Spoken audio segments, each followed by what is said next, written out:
one of my rangers has a scar on his head from a 7-foot arrow from the Uncontacted tribes. There's a picture of that too. I think it says Uncontacted Ignacio. 7-foot arrow. Yeah, so they use the river cane, and then they take bamboo, and they get an incredible edge on the bamboo, and it's like they temper it over the fire. And so the river cane doesn't weigh anything, so they make these monster arrows, and they can actually like nail a spider monkey out of the trees from 40 meters. Really? Yeah, so check this out. So this is one of my rangers, Ignacio. He's local, indigenous, and that's the scar on his head from the arrow. yeah, he was trying. So the Uncontacted came out, and That they were looks pretty fresh. You're gonna have a scar on your head. That's a good spot. That looks good. Yeah, someone's got a picture of it when it happened, but he was saying they were trying to push bananas because these people don't know. These people are out there and they're naked and they're in the jungle and they've been there for a few hundred years. And he was there and he was actually working for the Ministry of Culture, and he was like, let me try and be friendly. Let me try and extend an olive branch. And so he was trying to push a boatload of bananas towards them. And the scariest thing was they didn't want anyone to understand them, and so they were actually speaking in Capuchin monkey calls. And he's out in the middle. He's brave, this guy, and he went out to the middle of the river and he pushed this thing, and he said he saw the arrow coming straight at his eyeball, and he just moved his head to the side, and it just gave him that, cut him right to the skull. Whoa. Yeah, there's that one, and then there should be one more where he's just looking right at us. But yeah, he's lucky. He's really lucky. He's got worse stories than that too. One time he was at a remote guard post, and the tribes came, and he'd already gotten shot, and he said he went up into the roof and hid in the rafters and wrapped himself, and he said it was the middle of the day and he was baking, and he said he could hear the Uncontacted tribes underneath him, and he was trying to make the decision of, do I kill myself like a dog in a car in this heat? He knew he was going to die, or do I go down and let them rip me apart? And it was just the most terrifying story. But yeah, like that. How did he get out of it? He waited it out. I mean, he'd already been shot in the head, so he was like, I know what's going to happen if I go down there. Wow. Also, then everyone's going to come after me for calling them uncontacted. Apparently that's an outdated term. Apparently the correct parlance these days is voluntarily isolated indigenous nomadic persons. Let's stick with uncontacted. Can we just call them uncontacted? Oh, fuck you, man. Fuck you for making me remember all that shit. It's so silly. Yeah. Uncontacted is not a pejorative. No, it's just... And then people are like, well, they technically have contact if they shot your friend. And I'm like, yeah, well... Sort of. I guess. Peripheral. I'm sure. It's got to be horrifying for them, right? I mean, if they've been there for thousands and thousands of years living like that, and then slowly but surely they see this encroachment of machines, and how much they understand of this Western culture that's infringing upon them. It's weird because these guys, they don't have boats. And so they don't have the wheel, all these simple inventions. They don't work with metal. And so I believe that the current theory says now that basically these people were living extremely isolated around the time of the Industrial Revolution. They were already very remote.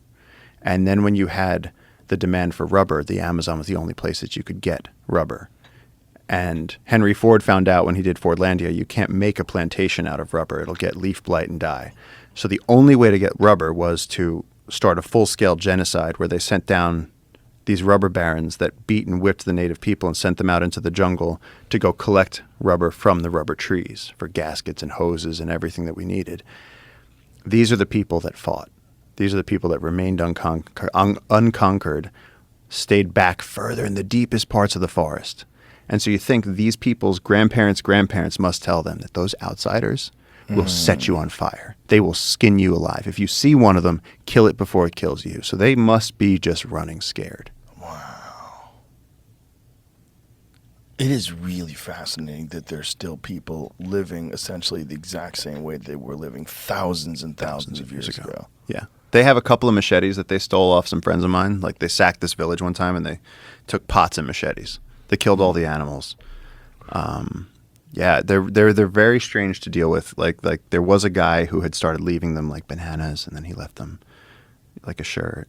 He would just very carefully because they can't speak. They don't speak Spanish. They don't even speak Piro or anything or Yine is the dialect that we deal with on our river, and they murdered him too. And he was friends with them for a few years, and no one has an explanation. I just spoke to eminent anthropologist about this. I was like, what was the reason for that? And he was like, no one knows. So he had made some sort of contact with them and was He had regular giving contact. them things. And Yeah. Was he in contact physically with them? I think like he would be in the same space. Like he could have spoken to them if he could speak to them. But I think it was sort of like I leave you this and then I back up. And then they would come forward and then, it would be like this very, very careful Yeah. exchange. And that went on for a few years. And then everyone was like, oh, there's this guy. And he's been able to develop this. It was special. It wasn't in any way, it wasn't like a bravado thing. It was like he was actually trying to be like, can we make friends with these people? Can we make a relationship here? Maybe bring them in. Maybe do they want to come in? Are they scared? Do they need help? Maybe we could just help them with some stuff. And then they found him with 7-foot arrows in him. So yeah, And no explanation. No one knows. no what explanation. So yeah, the one time that I saw them, I ran for 3 days. I like ran down river. I jumped in my boat. I went all night. I realized I'd made a wrong turn and ended up somewhere I shouldn't have been. And I was completely alone because then that was after the learning days and the Jungle Keepers days came the days where the locals were like, okay, so the jungle, like start going out on your own, see if you could really do it, go survive. And I personally wanted to see if I could experience living. I wanted to know it's like being told you can go to Mars and walk around all by yourself. Whoa. When you're out in the Amazon for a week by yourself and you're camping on a beach and you wake up and you walk upriver and you camp on a beach and you wake up.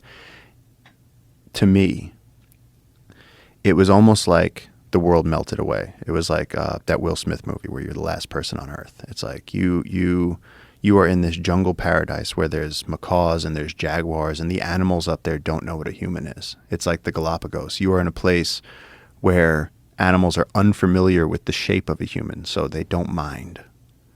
And there's giant anacondas. Like it's different. It's different out there. There are still places where from century to century nobody goes, and the animals have no idea. And when you're out there, it gets really freaky. Like I noticed my brain losing touch with like I would start to get worried. Like was this just my reality now? Could I go back? You're so far out there. And the Amazon's friendly. The Amazon's not the jungle itself. There's nothing that's going to eat you. A jag's not going to eat you, and unless you go swimming in a lake at night, a black caiman or an anaconda is not going to mess with you. And it's like piranha tastes good. They actually, that's like how you survive. So it's like it's pretty chill as a wilderness experience until something goes wrong. Until you get a big thunderstorm and the river rises 20 feet and there's entire trees as thick as school buses flying down river in the rapids. Then you're in trouble. But